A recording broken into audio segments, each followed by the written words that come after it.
Hello everyone and welcome back to Destiny. Here of course we are looking at the game's destination director, and we've all become pretty familiar with it over the past couple years.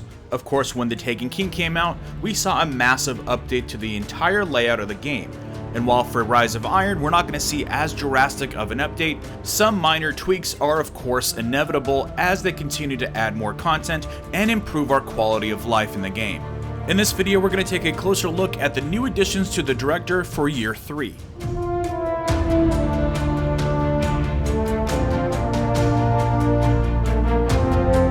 Our first order of business is with the Earth submenu.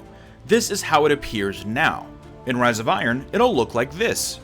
It might look very familiar on the left side, but on the right we have a couple new additions. First, we have the Plague Lands on the top. This of course is the expansion to the Cosmodrome and where most of Rise of Iron's missions are going to take place. That is also where we're going to find the second patrol mode, which is going to be able to load us into the brand new overhauled Cosmodrome, which of course features all of the new landscape, as well as some reworked areas like the Rocket Yard, Divide, and Gateway.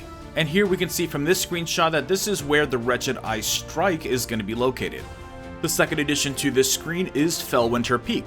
This is the new social space being introduced in Rise of Iron and will serve as the hub for all of the new quest givers and vendors.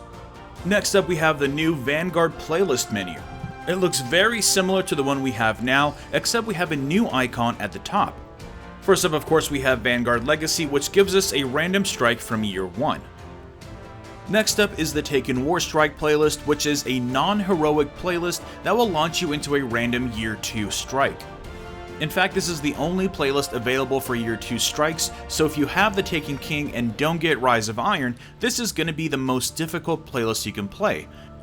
Next up we have the new Siva Crisis Strike playlist at normal difficulty with a recommended light of 320, and their heroic version with a recommended light of 350. Now this showcases something that I'm pretty excited about, which is that we're going to be able to only queue into brand new strikes with this playlist. That means if you've played all of the Year 2 strikes to death and just want the new stuff, this playlist is for that. Although I have to say that there's only 3 strikes in Year 3, so I'm not really sure how quickly we'll get bored of this playlist. But it's good to know that if all you want to do is grind out the new strike exclusives with the skeleton keys, it's good to know that you'll be able to hang out in this playlist for hours and your chances are going to be pretty good. A few other details include the fact that the weekly modifiers are here to stay. And we can see that the first 3 strikes you complete each week still grant you legendary marks. Next we can see that this is going to be one of the activities where we can attain the new Radiant Treasure every week. Radiant Treasures are of course replacing Sterling Treasures and will have new Year 3 items like ornaments. Moving on to the Crucible screen, we can see that it looks largely unchanged, except for of course the addition of private matches underneath the normal playlists. I of course did a video outlining exactly what is coming in private matches, so hit the eye in the upper corner to learn more. Now another thing to note is that if you look at each of the playlists, we can now see that the Taken King icon has been replaced by the little axe icon in the upper right hand corner. This of course means that you have to own Rise of Iron to be able to enter these playlists.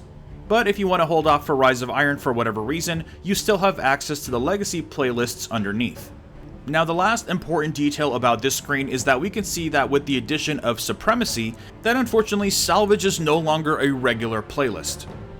This was definitely an interesting choice, but we have since learned that Salvage is actually going back in the oven to have the scoring reworked. This is personally music to my ears, as I really like the idea of Salvage, but find the scoring to be absolutely broken. And as 3v3 matches are more popular with hardcore gamers, don't be surprised if it's one of the most popular playlists once it returns with a better scoring system. But anyways, what do you think of the new director for Year 3? Leave your thoughts in the comments below. Drop a like if you enjoyed this video, and subscribe for more Destiny content. And I will see you all next time. Now here is of course the menu that we know and love from Year 2. And here's what it's going to look like in Year 3.